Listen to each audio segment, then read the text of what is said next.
Nationwide and across Louisiana, a shortage of emergency responders due to high turnover, job burnout, and other factors is putting a strain on 911 services. East Baton Rouge EMS found one solution that prevents a dwindling workforce is to show a little appreciation for a job well done.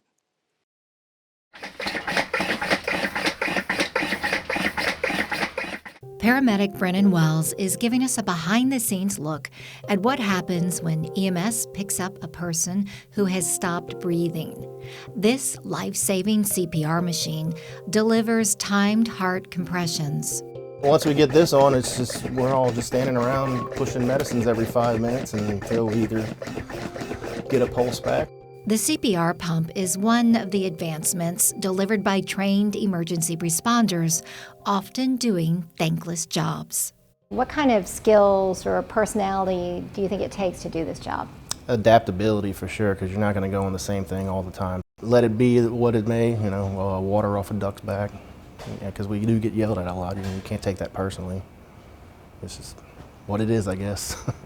Brennan is Paramedic of the Year, an award from his peers at East Baton Rouge EMS, recognizing a job well done, often in stressful situations. It's always good to get recognition. It raises morale for employees and that sort of thing. We're out here every day running the calls, as busy as they are, as hot as it is outside. Sometimes you don't get to hear the thank yous and things like that. We also don't always get to hear the outcomes of the patients that we drop off at the hospitals. The Wall of Fame in the lobby displays past award winners since the awards program started decades ago.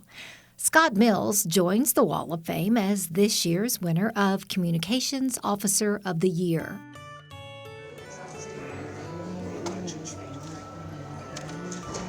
I mean, it really touched me, really deeply. I'm not used to that. We don't get that every day doing the job we do.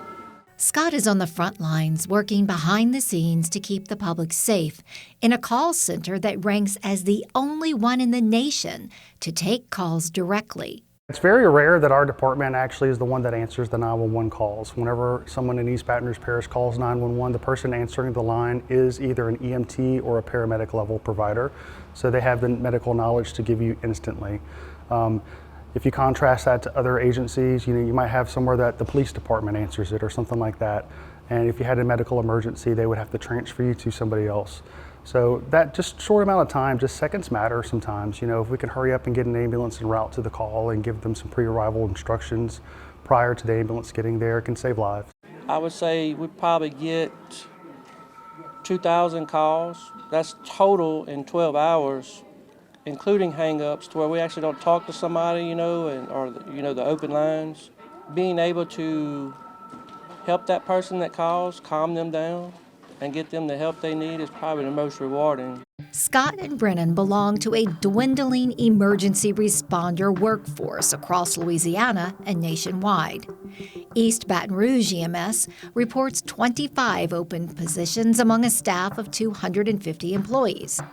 Nationwide, the demand for EMTs and paramedics is expected to increase 17% in 2030 based on changing demographics alone. So there's a nationwide shortage right now of EMTs and paramedics.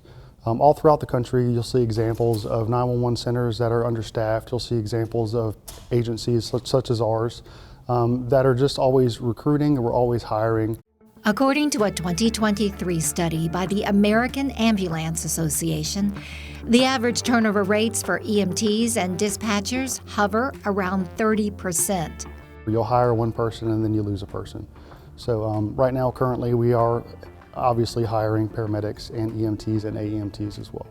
Add to that, increased recruiting competition of licensed EMS practitioners to work in other areas such as hospitals, which leaves fewer licensed practitioners meeting the current demands of ambulance services. This job can be very rewarding. Saving lives and making people's days is something that you can take with you forever. Even after you leave the profession, you still can think back on the time that you've spent serving your community.